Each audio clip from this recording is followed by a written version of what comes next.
Boa noite, pessoal. Esse Desaforo de São Paulo, excepcionalmente, é gravado. Vai ao ar, você está vendo ele agora, terça-feira, dia 13 de dezembro, às 20 horas. A gente está aqui, sou o Gobo Kerk, editor da Autonomia Literária, estou aqui com o Juju, meu gato, e com a presença da nossa bancada aqui, sempre atenta, Rose Martins, pesquisadora sobre Rússia, Alexandre Vassilenskas, psicólogo, militante da saúde pública, da saúde mental, militante comunista. E a gente tem a honra imensa de receber aqui o Pepe Escobar, que dispensa maiores apresentações. A gente tem um público aqui que adora geopolítica, a gente sempre está tratando desses temas, e a gente teve a honra de receber o Pepe, que é um cara, além de ser um grande analista do tema, é um insider, uma figura que está por dentro das coisas. Pepe, obrigado por aceitar o nosso convite nesse Obrigado desaforo a vocês. da autonomia. E como é que você surgiu como um analista e um jornalista de geopolítica? E como é que você se vê nesse papel? Quantas horas eu tenho? 5? Bom, vou tentar resumir ao máximo. Eu comecei em jornalismo no Brasil naqueles jornais horrorosos, né? Folha de São Paulo e Estado de São Paulo. Então, eu tive o desprazer de conhecer as elites dominantes no jornalismo brasileiro. Aquelas duas famílias tóxicas, né? Vocês conhecem melhor que eu. Mas, na época, eu era crítico de música, analista de pós-modernismo, crítico cultural, resenhista de livros, fazia festivais de cinema, etc. e tal, que é a maneira que eu achei de, ok, eu não posso começar a falar sobre relações internacionais a partir de agora. Primeiro, não tem público, e segundo, que eu não tenho a experiência necessária. Eu já tinha vivido nos Estados Unidos e na Europa, mas me faltava a Ásia, justamente. Então, isso rolou durante os anos 80. Nos anos 90, eu fiz uma viagem que foi uma experiência mística, na verdade. Eu fiz um backpacking de Bali a Moscou. Mas o principal foi a era onde isso aconteceu. Foi durante o fim da União Soviética e o começo do drive maluco da China de crescer a 14% ao ano. E eu estava lá e eu vi pela primeira vez ao vivo. E foi um negócio que me levou à decisão talvez mais correta da minha vida profissional. Eu vou morar na Ásia, eu vou viver na Ásia e vou conhecer a Ásia por dentro. Então, isso foi entre 91 e 92. E o aprendizado on the road foi essencial, porque primeiro eu conheci o Sudeste da Ásia quase inteiro, depois eu fui para a Índia e Nepal, e aí de Hong Kong eu fiz Hong Kong, Shenzhen, Shanghai, Beijing. E aí a Transiberiana até Moscou. Então eu comecei on the ground mesmo, aprendendo o milagre asiático, Sudeste da Ásia especialmente, a condição que ainda estava na época, que ainda era praticamente um país medieval, com pequeninos bolsões de tecnologia na época, inclusive um pequenino em Nova Delhi, mais de 30 anos atrás. E o choque mesmo, the shock of the new, para lembrar, o choque do novo foi ver a China começando a decolar. Então eu estava no sul da China quando Deng Xiaoping visitou Guangzhou e Shenzhen, naquela famosa viagem onde ele falou, não, agora tem que virar turbo, ou botar a quinta, sexta marcha. Queremos desenvolvimento total. Chamaram ainda mais multinacionais estrangeiras, e o desenvolvimento de Shenzhen e Guangzhou explodiu no começo dos anos 90, que era o prenúncio de 97, o retorno de Hong Kong para a China. Aí eu já estava morando lá, diferente. Eu cobri o handover de Hong Kong em 97 o tempo inteiro. No dia seguinte eu peguei um avião e fui fazer a Rota da Seda, chinesa. Então, essa decisão fundamental é que me levou a conhecer a Ásia por dentro. Uma série de reportagens entre 93, 4, 5, 6... E a partir de 97 eu falei, não, agora eu vou começar a entrar no pesado, vou fazer análise política da Ásia, porque agora eu já conheço o suficiente. E eu entrei no Asia Times em Hong Kong em 2000. Aí eu abandonei a imprensa brasileira completamente, primeiro porque me falavam que ninguém entendia o que eu estava falando, o que era verdade, primeiro de tudo.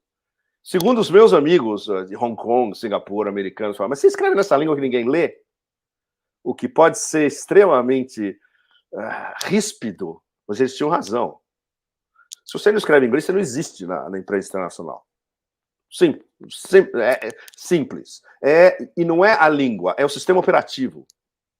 Por exemplo, os singaporeanos que falam Singlish, que é uma mistura de singaporiano em singaporeano, desculpe, chinês ou hindi ou malay misturado com inglês, eles usam o inglês como sistema operativo.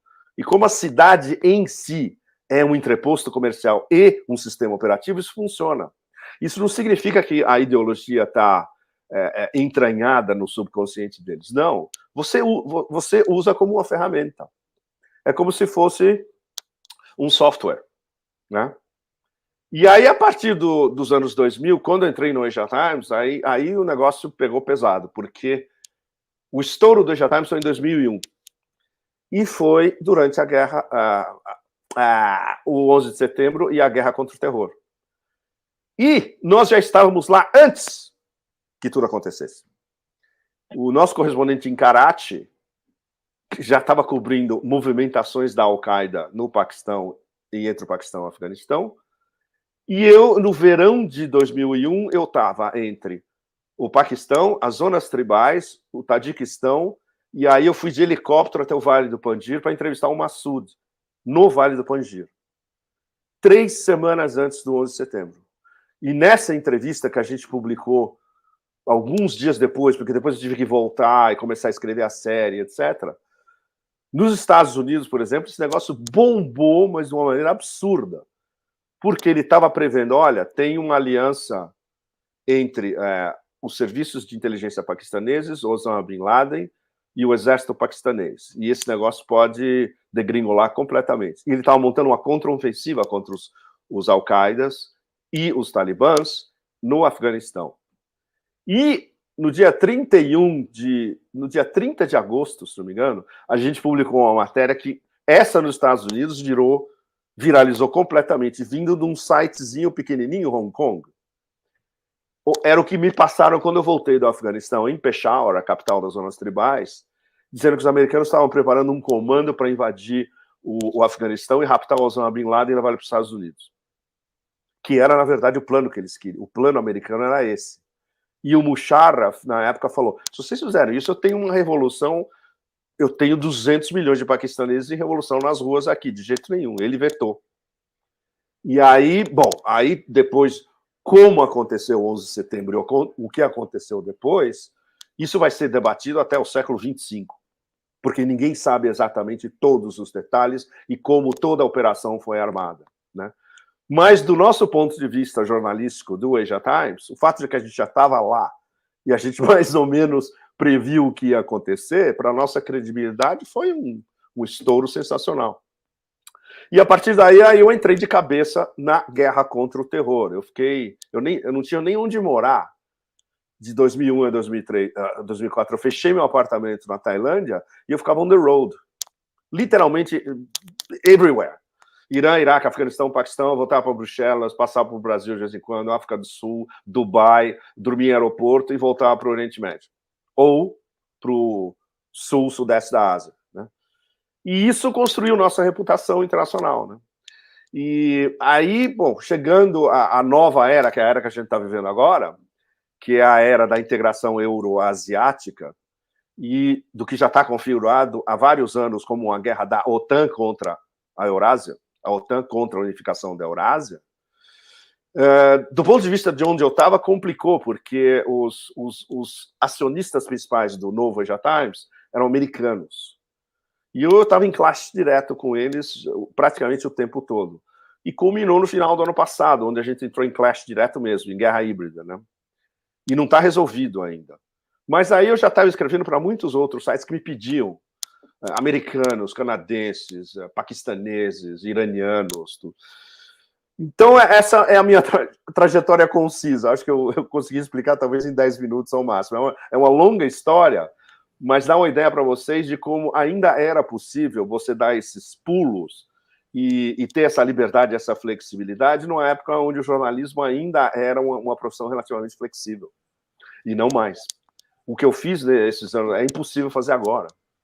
E além do que, ninguém vai te financiar a fazer isso. Nenhum órgão de mídia vai financiar um correspondente estrangeiro para passar um mês no Iraque fazendo reportagem. Não existe mais isso. Não? Pose? Pepe, na primeira década dos anos 2000, uma série de acontecimentos acabaram deixando inquestionável o fim do mundo unipolar dos anos 90, né? O renascimento da Rússia, a posição chinesa, a China vai para uma posição gradual de envolvimento nos assuntos internacionais, a crise de 2008, enfim, as intervenções malfadadas dos Estados Unidos, e mais recentemente tem ficado muito popular a tese de um mundo multipolar. Eu queria te perguntar, em primeiro lugar, se você concorda com essa tese. E, em segundo lugar, se você concorda, caso você concorde, em segundo lugar, quais seriam esses multipolos? Bom, se você ler tudo que eu estou escrevendo desde antes de 2014, está lá. Então, são centenas de colunas. E eu tenho construído as minhas colunas mais ou menos em sequência. Elas são todas interligadas. Se você lê as colunas em ordem cronológica, a narrativa principal é de como a multipolaridade está se instalando antes mesmo do Maidan em 2014 em Kiev. Começou principalmente, digamos, a quinta marcha nessa história toda foi o lançamento das Rotas da Seda em 2013. Primeiro em Astana, no Cazaquistão, e depois em Jakarta, a Rota da Seda Marítima, na Indonésia. E era uma ideia que foi primeiro organizada pelo Ministério do Comércio chinês, até ser elaborada pelos think tanks e chegar na mesa do Xi mais ou menos escrita e pronta, e aí ele deu os seus retoques finais pessoais, que é a sua paixão, Xi, ele mesmo, pelas rotas da seda ancestrais, especialmente durante a dinastia Tang, mas a ideia original não foi dos chineses, a ideia original foi dos russos. E os russos já estavam pensando em integração euroasiática no fim dos anos 2000. Quando você volta ao discurso do Putin em 2007 em Munique, aquele famoso discurso que foi completamente ignorado pelas elites europeias, ele já falava de Lisboa-Vladivostok, uma área de livre comércio e uma área... Ele não falava no termo conectividade, mas implícito era uma área de livre comércio e de estabilidade de Lisboa a Vladivostok, com a Rússia integrada à Europa e a Eurásia trabalhando junto com a Europa. Evidentemente, os masters, os americanos, ignoraram completamente e obrigaram os vassalos europeus também a ignorar sistematicamente uma proposição direta feita em Munique com o suprassumo da elite militar e política europeia assistindo o discurso. Os chineses, obviamente, com aquela sua sabedoria plurimilenar, observaram aquilo e se a gente fizer?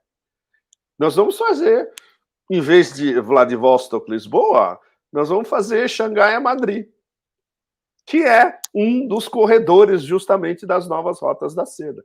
Então, eles ficaram pesquisando como elaborar o Belt and Road, eu prefiro chamar de novas rotas da seda, anos. Em 2013, já estava organizado, inclusive, com os diferentes corredores de conectividade, pela Sibéria, pelo Cazaquistão, pela Ásia Central, a Rota da Seda Marítima. E a visão a longo prazo do Xi, especialmente assim, logo depois que ele chegou ao poder, ele chegou ao poder em 2012, no ano seguinte ele já estava com o plano pronto. E as novas rotas da seda não são apenas um plano de conectividade, é o conceito principal de política externa chinesa pelas próximas décadas, e talvez até o final do milênio. Ele não tem meio e fim. Ele é um processo que vai acoplando novos partners, novas formas de investimento. Cada projeto pode ser rediscutido, que é o que já fizeram isso com a Malásia, já fizeram isso com a Tailândia, com o Sri Lanka. E eles continuam rediscutindo vários projetos. E os novos, a partir do ano que vem, como foi anunciado pelo Xi o mês passado, vai ter o Fórum do Belt and Road, das rotas da seda em Pequim o ano que vem de novo, pós-pandemia, onde vai todo mundo, vão os 130 e poucos parceiros, mais organizações internacionais, e vai ter uma série de novos projetos. Quando você lê o projeto inicial, ele é completamente aberto, ele permite todo tipo de interação, interpolação, reavaliação, e agora o mais extraordinário é que ele está se mesclando com outras visões, onde a China é participante, ou onde a China é um dos atores, que é a Organização de Cooperação de Xangai, que está de um organismo de combate antiterrorismo, está virando um organismo de cooperação econômica também.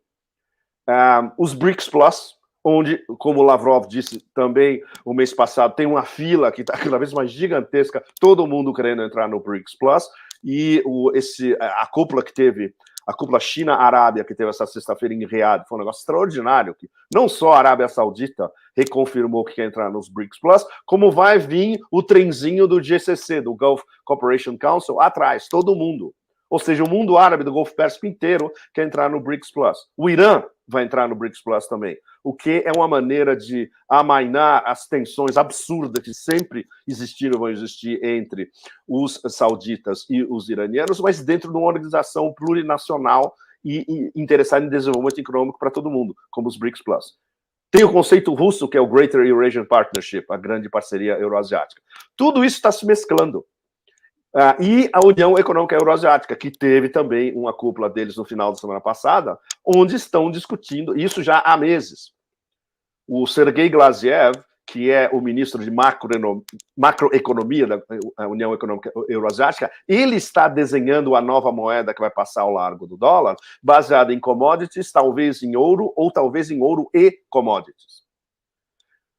Quem é praticamente o único analista internacional, economista, que estuda isso em detalhes? O Michael Hudson, que é uma das razões onde eu estou conversando com o Michael o tempo todo, e eu faço uma pergunta para ele, ele acorda de manhã em Nova York e me manda um ensaio, praticamente, respondendo a pergunta. Ele é o único que está no Ocidente que entendeu a amplitude desse processo. E outros paralelamente, mas o único que tem uma respeitabilidade global e que está estudando o fenômeno por dentro, e pode ser que ele termine virando mesmo um assessor, e ele se dá muito bem com o Glaziev, ele entende o que o Glaziev quer fazer, ele sabe das dificuldades, os seus últimos ensaios ele explica as enormes dificuldades que isso vai ter, se chocando com o sistema Bretton Woods, porque o que os americanos querem fazer é um Bretton Woods 3, ou seja, perpetuar o sistema deles com um ligeiro tweaking, como diz em português, uma arrumação por alto. Não é isso que Rússia, China, Irã, Paquistão, Índia, Turquia querem. Não, eles querem um novo sistema.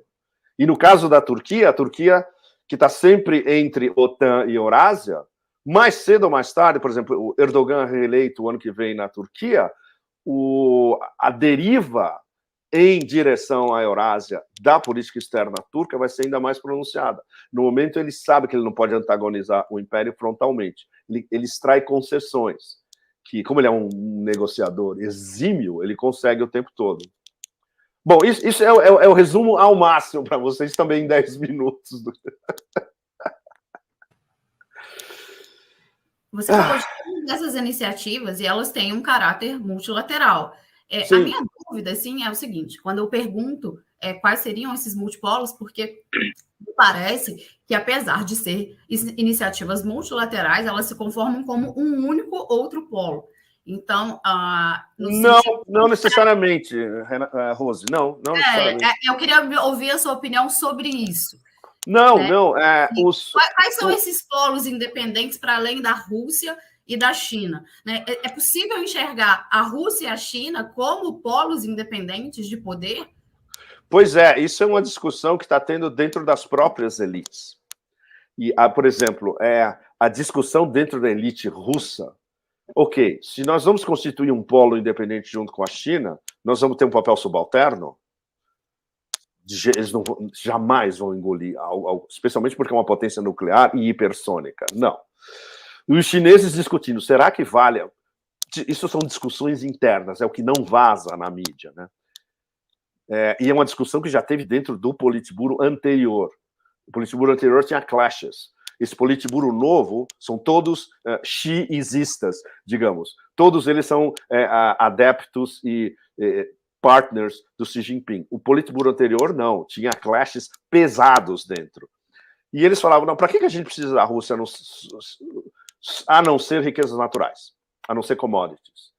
Então tem essa discussão. Mas a discussão mais ampla entre o Conselho de Segurança Nacional russo e chinês, por exemplo, entre o Patrushev em Moscou e o Yang Jiechi em Beijing, é muito mais ampla, que é essa que cai na mesa do Putin e do Xi. Fala, não, a gente precisa de uma parceria estratégica e de nós estarmos à frente da construção do mundo multipolar, porque nós dois juntos, complementares, o sistema OTAN e o Império ficam completamente desarmados. E eles são incapazes de organizar uma guerra em dois fronts ao mesmo tempo contra a Rússia e a China. E a análise dele está correta, porque mesmo agora que a gente está na fase embrionária da formação do mundo multipolar, as elites americanas, para não falar das europeias, são coelhos pegos no meio da estrada. Eles não têm a menor ideia da amplitude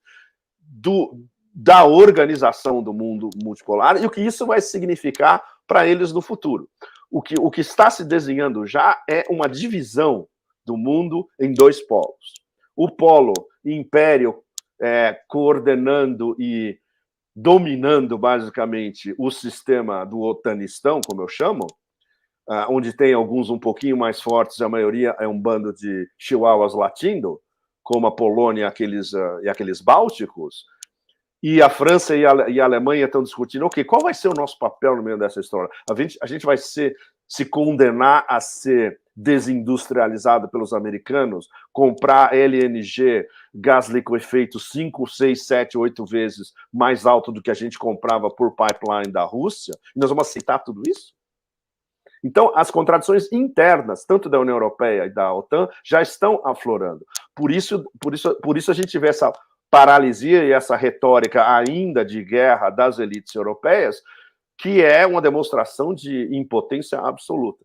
E o império é complicado, porque aí entra a polarização interna do império, a polarização dentro de Washington e a polarização entre as elites dominantes, entre as elites financeiras invisíveis da costa leste, as visíveis, que é o mercado financeiro internacional, exemplo, BlackRock, Vanguard, State Street, Bank of America, JP Morgan, todos esses caras que controlam, entreligados, quase todas as maiores companhias do mundo, e a briga interna entre os neocons tradicionais, aqueles da guerra contra o terror, de vamos invadir o Iraque, ser a nova OPEP, etc., e o que a gente chama de neoliberal cons, os neocons neoliberais, que é a turminha Blinken-Sullivan, que está na administração do leitor de teleprompters. Então, você vê uma série de contradições internas explodindo dentro do Ocidente, e o bloco Rússia-China observa tudo isso e fala, ótimo, é exatamente isso que a gente quer. A gente quer desestabilizá-los por dentro primeiro. Por fora, a gente já tem um master plan, mas vai demorar muito. Por exemplo, você estabelecer, uma coisa que o Michael está sempre reiterando em detalhes, você estabelecer uma nova moeda baseada em commodities em ouro, passando ao largo do dólar, e você convencer um número suficiente, uma massa crítica de países a adotá-la, ainda que pudesse adotar os dois sistemas, comerciar em dólar e nesta nova moeda, isso é um processo que vai demorar anos, se não décadas. Eles estão perfeitamente conscientes disso.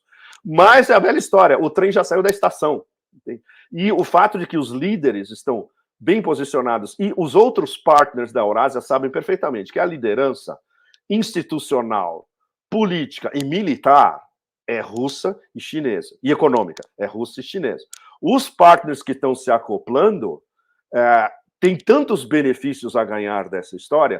Por exemplo, o Irã, depois de 40 anos de sanções americanas em cima, não se dobrou, e agora eles têm uma parceria estratégica com a Rússia, com a China e com a Índia ao mesmo tempo. Ou seja, o Irã já é a quarta força dos BRICS, sem nem ter entrado nos BRICS, em termos de unificação euroasiática.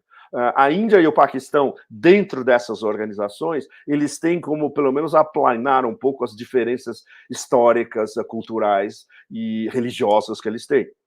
A Turquia, como a gente já comentou, está derivando aos poucos porque viu que o futuro não é a Turquia ser um ator de segunda categoria, ainda que fosse admitido pela União Europeia, e um ator da OTAN que eles usam quando eles precisam, o Império, ou ser um protagonista de primeira linha dentro dos principais países de integração euroasiática. Então, na sua concepção, esse mundo multipolar está sendo forjado. A gente estaria vivendo algo que o Arthur falou? Desculpe. É a gripe que eu peguei na praia. Algo parecido com o que a Arrighi falou, de um caos sistêmico, e a próxima ordem que vai nascer é uma ordem multipolar? Eu adorava Nossa, como eu gostava do Arrighi. Eu já contei essa história. Nós fizemos uma entrevista com o Arrighi no Canadá, no ano da eleição do Obama, no começo do ano. E os idiotas do estúdio onde a gente gravou perderam os tapes, acredita? A gente falou 4 horas com o Arrighi. Nossa, mas foi um negócio absolutamente brilhante. E depois eu tentei lembrar alguma coisa, pelo menos, para usar num artigo. Mas a gente perdeu o X da questão. Ele desenvolveu todo o raciocínio que ele desenvolve nos livros, mas ao vivo. E sabe, de uma maneira... Ele se expressava muito bem, ele falava excelente em inglês e com um enorme swing também. Sensacional. E o caos sistêmico, sem dúvida, mas caos sistêmico é o que o Império tenta montar o tempo todo. É um império do caos, que eu usei como título de um dos meus livros, que eu tomei emprestado de um livro do Alain Jox, cientista político francês, que escreveu um livro em 2002 que se chamava L'Empire du Chaos. O Alain foi um dos primeiros a conceptualizar o que era esse caos e como eles provocavam o caos. Como eu escrevi o meu muito depois, eu pude usar as experiências das guerras que eles provocaram, o que a gente chama de Forever Wars, as guerras eternas. Afeganistão, Iraque, Líbia, Síria, guerra por procuração. E agora que eles estão envolvidos numa guerra de procuração monstro, que está levando a algo que é além de anátema para as elites ocidentais como um todo. A humilhação da OTAN em tempo real na Ucrânia, que é o que está acontecendo. Agora, todo mundo que tem um cérebro com mais de 50 de QI sabe que a guerra não é Kiev contra Moscou. A guerra é a OTAN contra a Rússia. E a OTAN está jogando tudo. Todas as armas que eles têm e não têm mais, porque não tem mais nos depósitos, todos os mercenários possíveis e imaginários, poloneses, britânicos, etc., ou outros convocados de outros países, jogando tudo, controlando todas as decisões do exército ucraniano, que foi dizimado, os generais e os principais comandantes de brigadas dos exércitos ucranianos, eles foram dizimados, não existe mais, não tem mais ucraniano. Quem manda é um general, um coronel, um capitão da OTAN. E isso está acontecendo em tempo real, e não tem como disfarçar mais. Então, diga, você quer fazer uma pergunta? Não, já que você começou o tema da operação militar Ucrânia, assim, todo mundo imaginava no início, já que saiu a Geórgia, a Síria, que ia ser uma espécie de blitzkrieg militar rápida, e não aconteceu. Assim, né? E não aconteceu, sim. Foi uma blitzkrieg, no sentido de que eles conseguiram destruir marinha e aeronáutica na Ucrânia muito rapidamente, cercaram Kiev, mas visivelmente aconteceram alguns erros militares e de inteligência. Alexandre, de inteligência, que isso é super grave. Ao mesmo tempo, só para terminar aí, eu passo para vocês. Ao mesmo tempo, a parte econômica da guerra foi muito bem planejada. Assim. Sim. Foi a primeira vez que o mundo ocidental tenta fazer o que eles fazem com o Irã, com Cuba e com a Coreia do Norte, e não só deu certo, como voltou com um bumerangue. Assim, né? Sim. Isso articulado Rússia e China. A partir disso, qual a sua ideia desse momento econômico de periferização da Europa por conta da guerra? Quais são os próximos cenários militares na Ucrânia? E o que vai surgir disso? Assim? Alexandre, Eu reajo como o meu amigo Andrei Marcianov. A gente não pode fazer bola de cristal em relação ao que vai acontecer no terreno, militarmente. Primeiro porque os únicos que sabem o que vai acontecer daqui para frente são Putin, no Conselho de Segurança, talvez só o Patrushev e não os outros, e o general Armageddon, o Surovkin. Fora esses três, ninguém sabe quais são os próximos pontos nodais e até onde vão os diferentes ataques russos. Por exemplo, agora a gente está num estágio da campanha de deselitrificação da Ucrânia, que não existia há 3 meses atrás, por exemplo, 2 meses atrás. Essa é uma variante nova, e muitos correspondentes militares russos de primeiríssimo nível estavam pedindo isso há meses, e alguns pedindo isso desde o começo, desde fevereiro. As discussões que você vê nos canais Telegram russos dos especialistas militares são sensacionais, porque a maior parte é extremamente crítica em relação ao Ministério da Defesa. Muitos deles estão pedindo a cabeça do Shoigu há meses também. Mas é mais complicado. Eles precisavam reestruturar o framework da guerra com uma unificação de comando, que é o papel do Surovkin, e uma nova estratégia, porque a estratégia interior não estava funcionando. Basicamente, era uma estratégia defensiva. E agora é outra história. Agora, com a mobilização parcial, com a chegada do general Inverno, que já está a 1000, com as possibilidades de que fronts nós vamos privilegiar agora, e com o extra alcance dessa campanha de deselitrificação, que pode chegar a um ponto onde a Ucrânia pode ser mergulhada literalmente no escuro. E isso eles têm capacidade de fazer agora, em 20 minutos. Eles não querem isso ainda, os russos.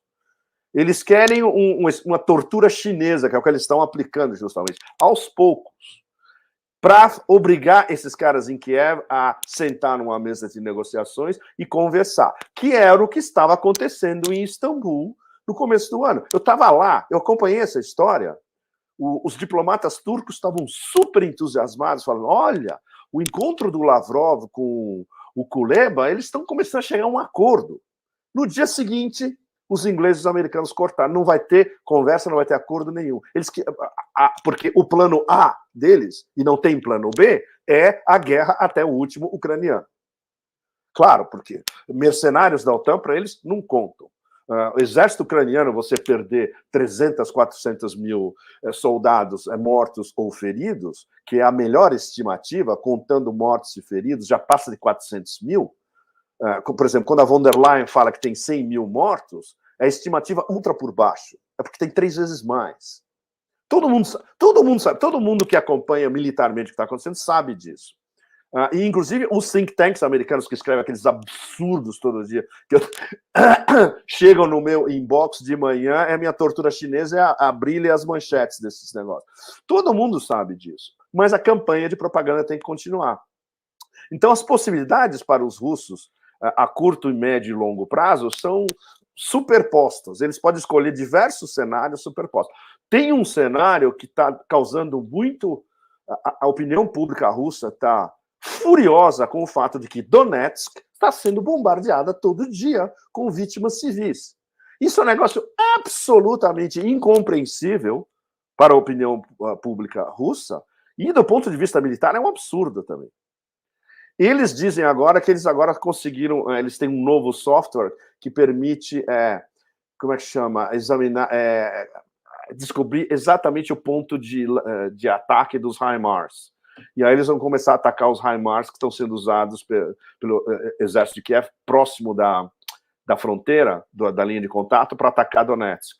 Pode ser que isso mude nas próximas semanas. Mas tem um monte de variantes, especialmente depois dessa retirada estratégica de Kherson, que foi militarmente sensacional, porque a linha divisória dos dois exércitos é uma linha natural, é o rio. Não tinha sentido eles estarem do outro lado do rio, numa posição indefensável. Então, o rio, por enquanto, é a linha divisória. Agora, quando eles vão resolver fazer um movimento de pinça e chegar em relação diretamente a Odessa, não por via marítima ou não atravessando o rio, mas vindo pelo norte. É o que a gente chama de ambiguidade estratégica. Ninguém sabe. Só quem sabe são esses três que eu defini para vocês há alguns minutos. E o papel da Europa nisso, assim? Não existe. Nós tivemos há 2, 3 dias atrás essa tentativa de golpe monarquista estranhíssima. Nossa! Bom, eles estão... Olha, Alexandre, eles estão... Mas é brutal. Os meus amigos alemães, que obviamente não são publicados no Die Welt ou no Frankfurter Allgemeine, nos grandes jornais, etc., são todos marginalizados. Como os melhores analistas italianos, são todos marginalizados pela grande imprensa. Eles sabem exatamente o que está acontecendo, eles têm o diagnóstico, eles têm os nomes dos quinta colunas, dos políticos, etc. E tal, mas, ao mesmo tempo, eles são impotentes para mudar qualquer coisa. Eles não têm poder político e eles são caçados em exposição social também. Tem uma possibilidade de uma reviravolta interna. Por exemplo, o melhor indício até agora foi a delegação de industriais alemães que foi com o Scholz para Pequim. Eles impuseram para o Scholz, é o seguinte, nós vamos com você porque a gente quer conversar com os businessmen chineses e nós não vamos deixar que esse seu governo vagabundo desindustrialize a Alemanha e desindustrialize as nossas indústrias e o nosso papel de grande potência exportadora comercial. Então, lá, enquanto o Xi estava conversando com o Scholz, a conversa principal era dos industriais alemães com os seus partners chineses. Ou seja, a Alemanha não vai ser expulsa de relações comerciais com a China, porque os Estados Unidos já entraram em guerra mega híbrida e pós-híbrida contra a China. Não, de jeito nenhum. Isso eles podem fazer com países menores. Com a Alemanha é outra história. Mesmo a Alemanha sendo um país completamente subordinado e ocupado. A Alemanha é ocupada pelos Estados Unidos, como a Itália é ocupada pelos Estados Unidos, como o Japão é ocupado pelos Estados Unidos. Ou seja, não mudou nada desde o final da Segunda Guerra Mundial. E os melhores pensadores dessas latitudes sabem perfeitamente. E eles só são capazes de falar em un petit comité, porque eles sabem... Mas como a gente vai fazer para mudar isso? Imagina, como a gente pode mudar um governo onde você tem Scholz, von der Leyen, um ministro da Economia que não entende nada de economia e uma ministra das Relações Exteriores incapaz de administrar uma quitanda de hot dog? É aterrorizante, aterrorizante. Mas é isso, ou seja, a culpa fundamental foi dos eleitores desses países todos. Eles elegeram esses caras. Os britânicos é pior, porque eles não elegeram Liz Truss e não elegeram Rishi. Mas, bom, eu acompanho a Inglaterra desde cedo, eu sou ex-residente, também é a mesma coisa, mas a minha ligação com a Inglaterra é outra, é cultural. Politicamente, nos últimos anos, a gente sabe que é uma excrescência e que não tem nenhum poder, a não ser o poder de provocar caos, justamente dividir e reinar, do MI6, que está envolvido em todo tipo de operação de desestabilização no sul global inteiro, ou sozinhos ou em parceria com a CIA. Pepe, Diga. Você fez uma menção sobre uma coisa que eu ia abordar, que é o 20º Congresso do Partido Comunista Chinês. Sim. Aconteceu justamente isso. Pouca gente esperava que o Xi conseguisse fazer barba, cabelo e bigode no Comitê Permanente. Ele fez. Como é que você analisa isso do ponto de vista da política chinesa e como isso tem sido percebido na Rússia? Bom, o objetivo principal do Xi instalar loyalistas comprovados no Politburo e especialmente no Standing Committee, os 7 cavaleiros chineses do não apocalipse, né, ele mais 6, a nossa política agora é coesa e as diretrizes são bastante claras. Todo mundo vai ter que seguir essas diretrizes à letra. É o desenvolvimento interno, até chegar a esse estágio de uma economia de renda média sustentável, né? Eliminação da pobreza, que eles já eliminaram a pobreza terminal, mas precisa eliminar a pobreza subsequente, né? como é que chama? A volta ao impulso econômico depois do Covid, que explica justamente, finalmente, eles resolveram acabar com aquelas medidas drásticas do zero Covid, que isso tinha uma discussão, e ainda tem uma discussão gigantesca na mídia chinesa, no Weibo, no WeChat chinês, o tempo todo.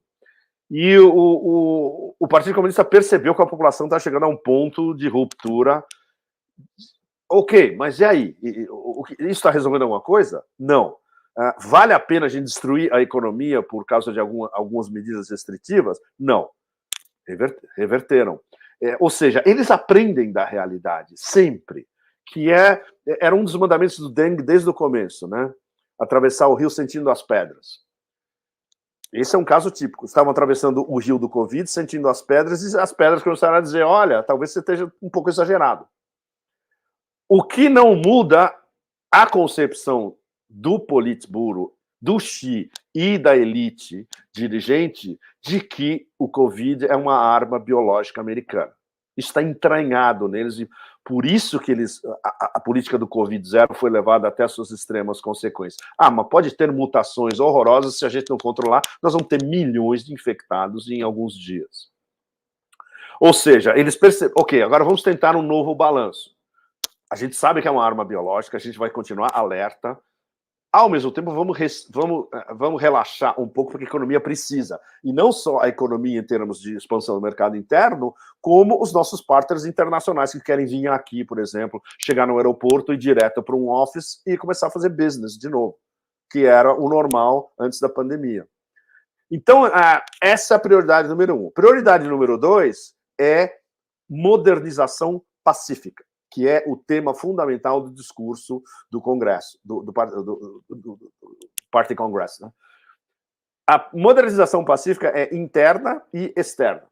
Externa com os partners da integração euroasiática, especialmente Rússia, Irã, Índia e Paquistão, os da Ásia Central, os 10 do Sudeste da Ásia, por exemplo. Eu estava no... Antes de voltar e vir para o Brasil, eu estava no Sudeste da Ásia acompanhando as 3 cúpulas, uma atrás da outra.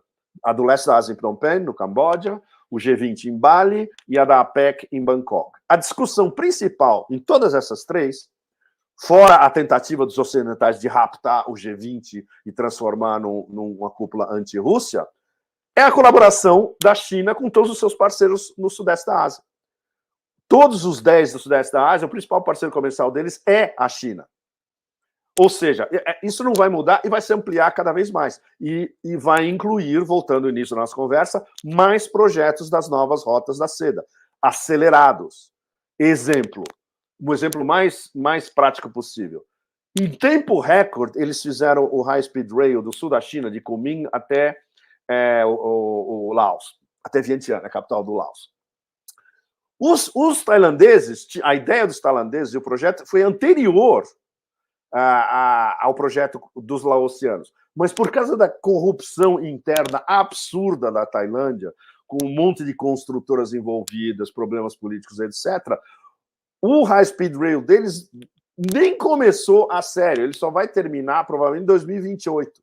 E é isso que os chineses querem discutir, por exemplo, com lideranças regionais, no caso dos tailandeses. Como a gente tem como apressar essa história? O que vocês querem? Vocês querem mais companhias tailandesas trabalhando? Vocês querem mais trabalhadores tailandeses trabalhando lá? Ok, podemos rediscutir tudo.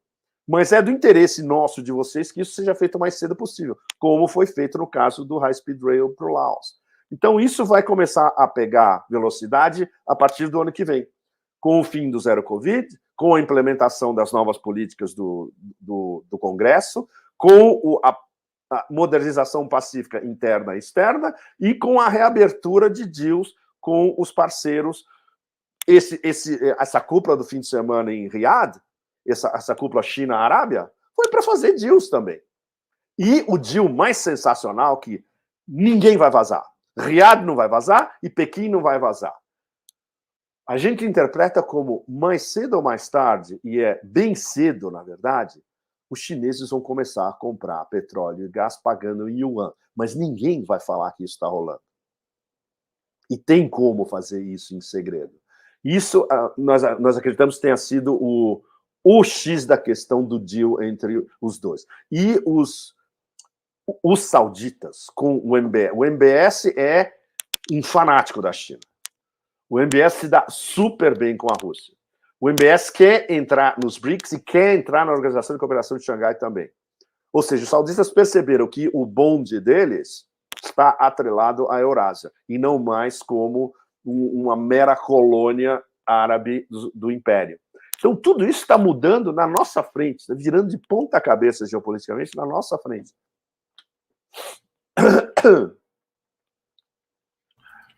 Pepe, na sua opinião, a que se deve essa insistência dos Estados Unidos dessa estratégia de confrontação com a Rússia, especialmente dos democratas, né, do Obama e do Biden? Se até os estrategistas com ligação histórica na Casa Branca, como o Brzezinski e o Kissinger, mudaram de posição nos últimos anos? Nossa, Brzezinski eu acompanhei quase o dia a dia, especialmente na época que eu morava em Washington. Brincavam comigo, falavam, o Brzezinski jamais vai dar uma entrevista para você. Claro, ele sabia exatamente o que estava nos artigos, né? Bom, eles são... O Kissinger é a parte, tudo que a gente pode qualificar de funesto e de tóxico do Kissinger, ele pratica realpolitik.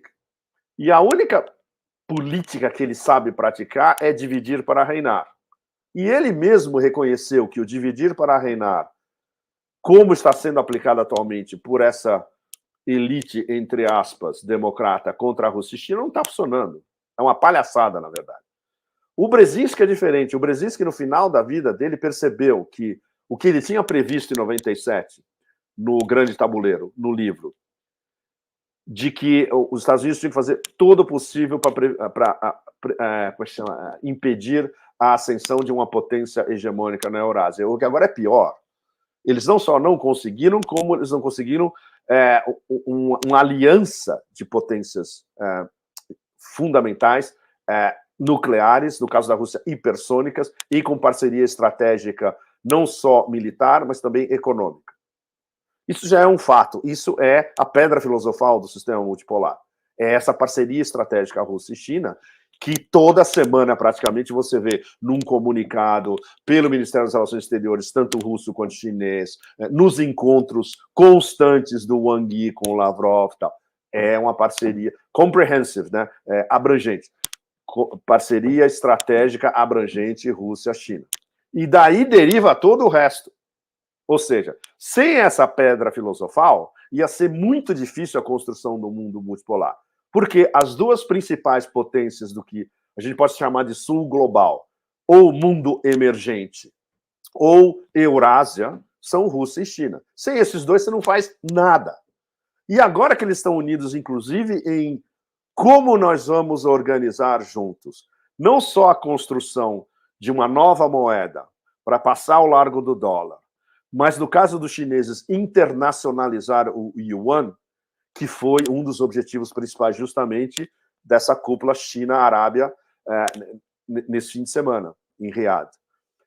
Eles vão começar a pagar praticamente quase tudo em yuan. E mais cedo ou mais tarde, a gente vai ter todo o petróleo e o gás comprado pelos chineses dos árabes, não só dos saudistas, mas dos outros, especialmente os Emirados, pagam em yuan. Essa internacionalização do yuan, que vai configurar o surgimento do petro-yuan na prática, esse seria o início do fim do domínio do império. Claro, vai ser super complicado, vai demorar um certo tempo, tem que ser feito praticamente na surdina e com todo mundo olhando para o outro lado, não é conosco, mas vai acontecer. E os economistas americanos mais ou menos confiáveis sabem disso. O pessoal do mercado financeiro de Nova York sabe disso perfeitamente. Isso já foi especulado, já fizeram games durante anos. Eles sabem perfeitamente. Quando acabar o petrodólar, acaba a dominação econômica do império. Todo mundo sabe disso. Como isso vai acontecer? Esse vai ser o caminho mais espinhoso geoeconômico daqui para frente. E geopolítico, a gente já sabe que já está dividido. Esses dois blocos maiores em clash com subblocos dentro. Por exemplo, dentro da Europa vai ter um subbloco Europa Oriental, vai ter aquele grupo de Visegrad, vai ter o leste da Europa com provavelmente o que sobrar da Ucrânia, vai ter a Alemanha e França tentando achar qual é o X da nova parceria entre os dois, ou se eles são realmente as duas principais potências da União Europeia, o que eles querem da União Europeia? Eles querem expulsar os chihuahuas? Eles querem eles mesmos controlarem o destino da União Europeia e não escutar mais os outros? Eles querem reformar Bruxelas? Isso ninguém sabe, mas faz parte da desagregação interna da União Europeia e da OTAN. E a OTAN está caindo aos pedaços, porque a OTAN já está dividida entre alguns dos membros, digamos, mais responsáveis e os da Europa do Leste, que são os chihuahuas raivosos. Pepe, uma pergunta. Diga. Você acha que esse acordo Riad-Pequim, Beijing, assim, inclui a Arábia Saudita parar de financiar salafismo pela Ásia Central? Assim? Essa é uma excelente pergunta, porque ninguém sabe. Ninguém sabe. Por exemplo, deveria ser uma exigência dos chineses e dos russos, o fato, especialmente, de que eles se dão super bem ao nível interpessoal. Escuta, acabou essa palhaçada de salafis jihadismo desde o norte da África até o Xinjiang. Isso a gente não sabe. E eu acho que deveria estar nos termos do acordo, né? E não tem o menor interesse estratégico para os sauditas, para os Emirados, para Catar, para Kuwait, de ficar exportando salafis jihadismo para o resto do mundo, porque a rejeição é absoluta, seja qual for a latitude. Você forma o quê? 100, 200, 500 caras online para virar jihadistas e equivalentes do Shoe Bomber, aquele que tinha a bombinha no sapato no avião. Isso é ridículo. Isso não vai alterar nada geopoliticamente ou geoeconomicamente. Então, acho que vai ter que ter a gente pressupõe que haverá uma conversa séria de adultos com os sheiks, todos, com o MBZ, sheik de Abu Dhabi, que é o mentor intelectual do MBS, em Riad, e os russos chineses vão falar, bom, é isso, tá bom. Querem entrar no mundo multipolar? Querem entrar nos BRICS? Querem começar com... Ok, mas essa é uma condição necessária e suficiente. Chega de salafis jihadismo, vocês sabem perfeitamente que vocês estavam fazendo o jogo do império o tempo todo. Mas, Pepe, Diga. Desse ponto do Xi, praticamente, como é que, pegando um ganchinho na última pergunta que eu te fiz, como é essa sinergia do Xi e o Putin comparado ao que já foi? Porque o Tratado de Cooperação Sino-Russo, que já passa de 20 anos, foi recém-renovado, foi uma obra, em grande medida, do Jiang Zemin, recém-falecido. Depois, o Hu e o Putin terminaram, finalmente resolveram o problema das fronteiras, passaram a fazer operações militares conjuntas, treinamentos militares. Uhum. Mas como é que você vê essa relação entre Xi, hoje, ganhador do debate interno do Partido Comunista, e do Putin? E como isso pode influir? Bom, ajuda muito que a relação interpessoal é excelente e eles se qualificam de amigos e amigos próximos. Eles se qualificam em russo e em mandarim, dear friend, my dear friend. Isso é raríssimo entre políticos de altíssimo nível, né? Raríssimo. Tem uma relação interpessoal forte, que é espelhada na relação entre os ministérios das relações exteriores, entre o Wang Yi e o Lavrov, que viraram amigos íntimos também. E entre os dois sistemas militares, a diferença é quando entra as elites com quintas colunas, especialmente na Rússia. Isso é extremamente complicado. É uma discussão que eu sempre tenho quando eu vou a Moscou. Por exemplo, eu tenho amigos no Valdai Club. O Valdai Club é o principal think tank russo. Basicamente atlanticista. E tem muitos soberanistas também.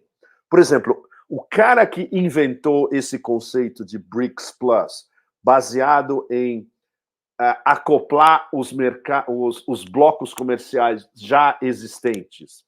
Exemplo, Mercosul aqui e ASEAN no sudeste da Ásia. Então, na ASEAN, se entra a Indonésia, vai entrar a Tailândia. Mercosul, se tem o Brasil, vai entrar a Argentina. Aí vai puxar os outros também na América do Sul. Esse conceito veio de um banqueiro russo que é um membro do Valdai Club, que é um soberanista, entende?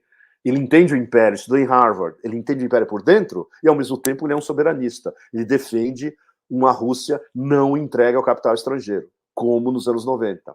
Mas a maior parte dos caras que estão lá são atlanticistas. Quando você vê os convidados das cúpulas do Valdai Club, a maioria é atlanticista. Então isso é muito complicado, porque o Putin escuta esses caras. Ele vai todo ano no Valdai Club, faz um discurso sensacional e fica para uma pergunta e resposta de 3 horas. Ele faz isso em muito poucas ocasiões. Os chineses agora é diferente, porque os chineses agora é um bloco compacto. Aquela briga interna que tinha no Politburo não existe mais. Por exemplo, uma das coisas que a gente aprendeu do sistema anterior era a briga dos responsáveis pela inteligência interna e de segurança na China com o Xi e os e os acoplados ao Xi. Era uma guerra quase de faca. E o Xi conseguiu se livrar de todos esses caras. Demorou anos, evidentemente. Houve um expurgo, não há a menor dúvida a respeito. As nossas melhores fontes que tem dos meus anos no Asia Times, a gente tem fontes chinesas próximas ao que está acontecendo em Pequim. São chineses. E eles falam inglês, escrevem inglês também, ou seja, eles traficam, eles são da diáspora chinesa. Né? E eles nos passam essas informações internas, que são muito importantes para entender como, finalmente, digamos, essa armada quinta coluna atlanticista, agora no topo da liderança chinesa, agora não tem mais poder. E tinha até esse ano. Na Rússia não é assim. Então isso vai ocasionar problemas extras para o Putin, para o Patrushev, para o Medvedev, que agora entrou na sua fase completamente. Imagina, cada como é que chama? Post do Medvedev no Telegram, mas ele detona agora, que ele era extremamente circunspecto, polido, etc. Acabou. E ele sabe que esses posts, a audiência não é só externa, mas muita audiência interna. Ele dando um recado para os quintas colunas russos: olha, a gente sabe exatamente o que vocês vão fazer. Se vocês não fizerem o que o presidente Putin já deixou claro, ou vocês se acoplam a um esforço de segurança nacional e de defesa dos interesses nacionais quando a gente está sendo atacado pela OTAN inteira, ou vocês podem ir embora e não vão levar a grana fica aqui, em rublos. Essa é a diferença. Pepe, uma pergunta para um ator que eu acho que é menos conhecido no Ocidente, mais estigmatizado desses novos atores globais, é o Irã. Né? Claro. Que foi talvez a maior revolução de massa do século XX, pouca gente sabe disso, porque a revolução não derrubou um Estado colapsado, assim como foi na Rússia, na China, mas um Estado bem estruturado. Não é uma democracia liberal, também não é um negócio de esquerda, mas também não é uma ditadura, pura e simplesmente. Não. Tem um espaço com uma sociedade civil muito atuante. Assim. É um governo com posições complicadas, mas também com coisas que pouca gente sabe. Eles têm uma política de transgenia que talvez seja mais avançada do que boa parte da Europa. Desculpa. Desculpa, tempo... que horror. Não, tranquilo, tá todo mundo meio... Eu tive Covid no ano passado. Assim. Ah, é? Nossa!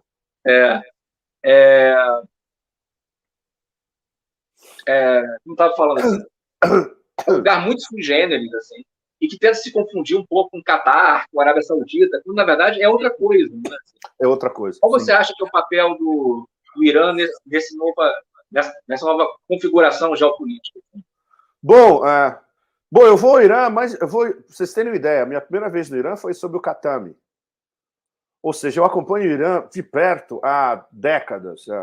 Um dos meus e-books no Asia Times, se vocês forem no Asia Times, tem um e-book onde eu colecionei a maior parte das minhas reportagens, colunas e entrevistas no Irã, desde o começo dos anos 2000.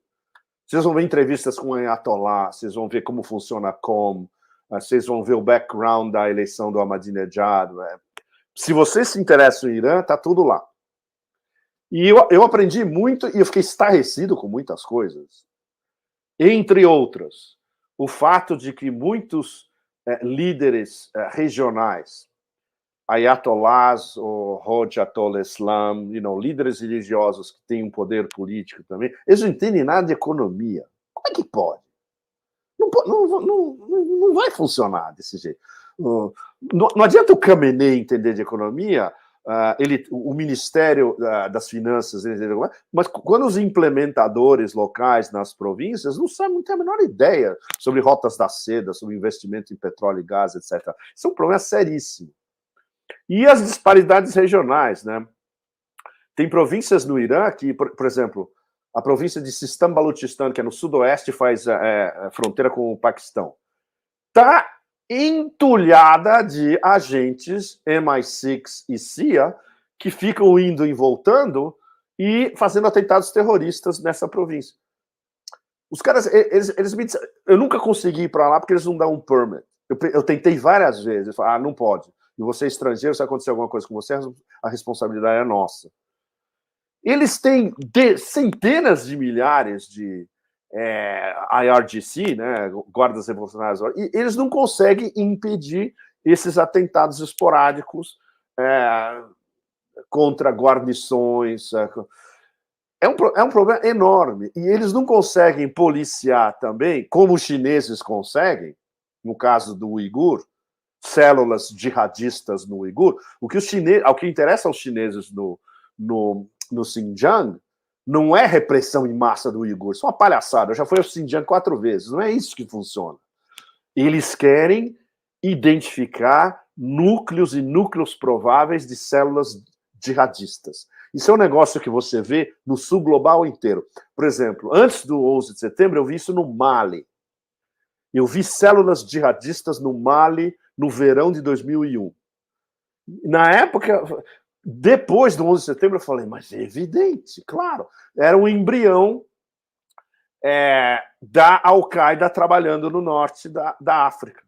Como depois teve diversas Al-Qaedas espalhadas pelo planeta inteiro. No interior da Indonésia, em Java, por exemplo, na cidade de Solo, em Java, era uma coisa que você já via no começo, nos primeiros meses do 11 de setembro. Antes do atentado em Bali do final de 2002, tinha células jihadistas financiadas pelos sauditas ou emirates ou outros no interior da ilha de Java, Indonésia, a ilha mais populosa da Indonésia. Então, isso é muito, muito sério. E no Irã, é um problema sério, porque tem os fatores de desestabilização financiados pelos americanos e pelos ingleses em diversas províncias, especialmente nessas onde explodiram os últimos protestos. Khuzestan, que é uma província onde não é maioria árabe, mas substancialmente grande parte da população é árabe. No Azerbaijão iraniano, contíguo ao Azerbaijão, essas províncias limítrofes são extremamente difíceis de, dirigi-las para um esforço nacional iraniano de resistência e de desenvolvimento. É uma coisa que esse governo do Raisi está tentando a sério. É a diferença entre o governo do Raisi e o governo anterior, que eu cheguei a conhecer bem porque eu acompanhei inclusive em Viena, onde o Ministério das Relações Exteriores era o Zarif. O Zarif era um atlanticista, no fundo. E o Khamenei, desde o começo, falou para o Zarif, olha, essa história com os americanos não vai rolar, não vai acontecer. E ele tinha razão desde o começo. E eles não vão respeitar acordo nenhum. Não só eles quebraram o JCPOA via o Trump, como o que eles querem negociar agora é um outro acordo. E os americanos falaram, não, ou volta aquele que foi aprovado em 2015, aprovado pela ONU, ou não tem acordo nenhum. Você acha que o que aconteceu, está acontecendo ainda, é uma revolução colorida, ou também é uma revolução de uma... Mas não há um certo cansaço de uma sim. Com relação à comunidade tradicional islâmica? Assim. Como na China, né, Alexandre? Como na China. Os protestos das pessoas exasperadas com o Covid-0 são reais. A diferença é que eles foram instrumentalizados, trazendo ativistas de Hong Kong e de Taiwan para posar com plaquetinhas em inglês ou com folhas de papel A4 brancos, que é exatamente a Revolução Colorida em Hong Kong em 2019. Eu vi, eu estava lá, eu conversei com esses caras. É o mesmo modus operandi. No caso do Irã, a mesma coisa. São protestos reais, a inflação é alta, a moeda vale cada vez menos, tem problemas de alimentação graves em algumas províncias. É absolutamente natural. Mas é imediatamente explorado pela brigada Gene Sharp, Revolução Colorida. É a mesma coisa no mundo inteiro, como foi no Brasil também. Todo mundo sabe como funciona isso. E, obviamente, o governo iraniano, sabendo que essas parcerias estratégicas se desenvolvendo vão atrair mais investimento no Irã e mais investimento em moeda forte no Irã. Por exemplo, esse corredor internacional norte-sul, que vai da Rússia, chega ao Irã, atravessa o Cáspio, chega ao sul, e do Mar da Arábia, do Golfo de Oman e do Mar da Arábia vai para a Índia. Esse corredor é super importante. É mais importante para eles até do que a Rota da Seda dos chineses. Porque é a possibilidade de exportar produtos iranianos tanto para a Rússia, para o norte, quanto para a China, pelo mar, pelo sul. Então, isso vai melhorar a economia iraniana a, digamos, médio e longo prazo. A curto prazo, os problemas continuam. Última questão, Pepe. Você acha que uma certa iranização do Afeganistão é o melhor futuro para... O que você entende por iranização do Afeganistão? Eu gostei da pergunta, mas me explique o seu conceito de iranização do Afeganistão. Um modelo assim, que não seja a Arábia Saudita ou o primeiro governo Talibã, mas um pouco daquela estrutura da Revolução Islâmica, assim, que permite uma certa sociedade civil atuante, há alguma vontade popular atuando, mas também não é uma democracia liberal. Sim. Olha, no Afeganistão é muito mais complicado por causa das divisões étnicas e das divisões religiosas também. Por exemplo, é muito difícil no sistema dele você unir Pashtuns, Tajiks, Uzbeks e Hazaras. Não vejo como. Não tem como. Porque a animosidade entre eles é milenar. E é uma coisa de povos de montanhas guerreando entre eles. E povos do deserto também, os guerreando entre eles desde tempos milenares. Então, infelizmente, eu não vejo como. E os talibãs não têm o swing, o jogo político, para organizar um sistema como esse. Mesmo com, talvez, uma assessoria por trás, extremamente sofisticada, tanto dos russos quanto dos chineses, que querem estabilizar, o Afeganistão.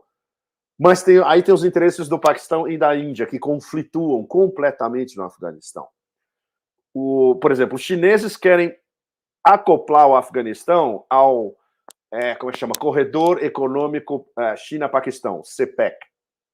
O CPEC é, basicamente, do Xinjiang até Gwadar, o porto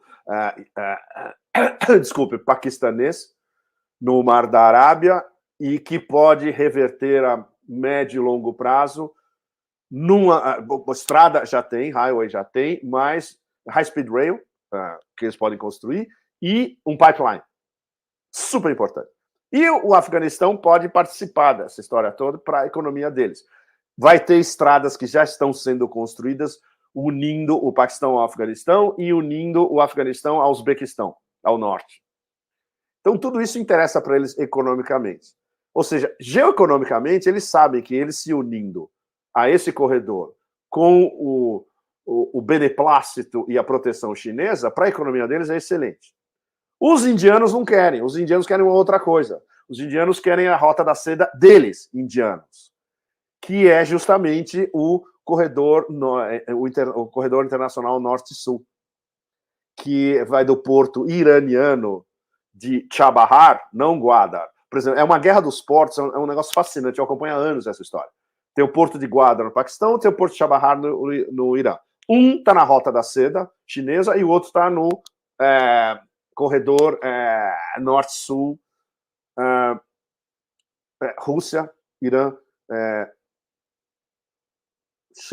Rússia, Irã e Índia. Então, a visão deles do Afeganistão é um clash total. Agora, como você organiza tudo isso?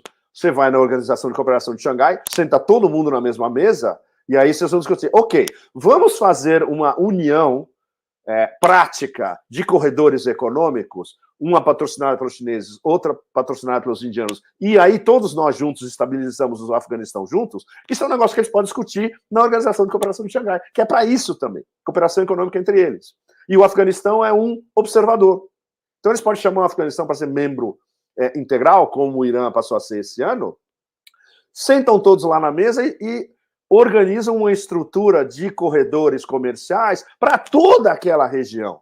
Sul da Ásia, Ásia Central, a intersecção dos dois, e oeste da Ásia, e unindo com Rússia e China. Então, esse é o aspecto, digamos, romântico, visionário da união, da integração euroasiática, que agora é plausível, porque você tem o framework institucional para implementar tudo isso, que é o que não tinha até alguns anos atrás. Pepe, para encerrar, qual a percepção que você visitou o Brasil recentemente, tem toda a tua carreira no exterior, olhando todo esse grande mundo, sobretudo euroasiático, mas qual a percepção que você tem dessa mudança no Brasil agora? É muito cedo. Olha, é muito cedo. Primeiro, eu tenho que ser diplomático. Segundo, é muito cedo. Eu preciso processar tudo que eu vi eu passei 10 dias de um turbilhão, eu preciso processar isso com calma. Primeiro porque eu tive que me familiarizar com fatos, dados, nomes que para mim eram tão remotos quanto o que está acontecendo na Tasmânia. Então é uma visão diferente, é uma visão de um brasileiro, mas que está muito longe. Para vocês terem uma ideia, eu não vivi a era Bolsonaro. O que eu posso falar de Brasil sem ter vivido a era Bolsonaro como vocês? Nada. Eu sou um observador de fora. Então eu preciso incorporar tudo isso. Foi legal ter construído uma rede de informantes muito bem abalizados. Eu espero continuar conversando com vocês também. Vocês podem me passar informações, inclusive. Bárbaro, excelente. E aí, porque já estão me perguntando, né? Os iranianos já perguntaram, os russos já perguntaram, os indianos já perguntaram. E aí, o que você vai falar do Brasil? Eu falei, calma. É muito complicado, como vocês sabem, né? Então eu vou esperar um pouco. Eu vou fazer talvez 2 artigos introdutórios sobre a transição, sobre o que o Lula pode esperar a partir de janeiro, mas o X da questão da polarização interna do Brasil e a política multipolar do Brasil, provavelmente a partir de janeiro, deixar um pouco mais para frente. Obrigado, Pepe. Muito obrigado bom. A vocês. Obrigado pela Desculpe pela gripe horrorosa. Pega na praia. Vai tomar uma... acostumado olha, em Ipanema, pô. Tô tomando esse negócio aqui que parece que é uma bomba. Tá bom, pessoal. E vamos estar no ar. Só vou encerrar a gravação aqui. A gente vai estar no ar aqui. Vocês estão vendo a gente terça-feira, 20 horas. Obrigado a vocês. Obrigado a todo mundo.